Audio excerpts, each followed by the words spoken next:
Donc la France cet automne a la tête près du bonnet. Les coups de colère se multiplient, et aussi les coups de com', car la colère ne suffit pas. Il faut aussi savoir la communiquer. Un peu de casse, bien sûr, c'est classique, et aussi un bon symbole. Le bonnet rouge, de ce point de vue, fut un petit coup de génie. Certes, la communication par le symbole n'est pas nouvelle. L'humanité porte sa croix du symbole, la croix, un sacré coup de génie aussi. Depuis pas mal de temps, les rois de France avaient la fleur de lys et la Révolution mondiale son drapeau rouge, sans parler du bonnet phrygien. On a eu droit aussi, plus récemment, à l'œillet de la Révolution portugaise, aux couleurs qui ont fleuri à l'Est après la chute du mur, comme l'orange en Ukraine. Et tout d'un coup, en France, les symboles croissent et se multiplient.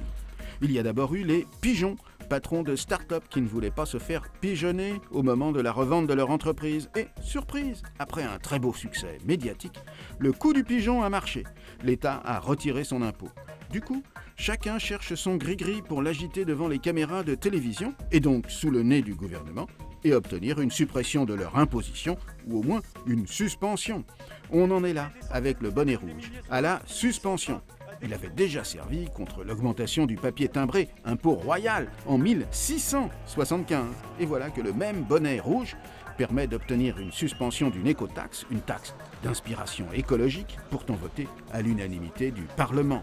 Mais il faut croire que depuis, le vert, que l'écologie a choisi comme couleur symbolique, a pâli et ne fait plus le poids devant le rouge tricoté, couleur révoltée.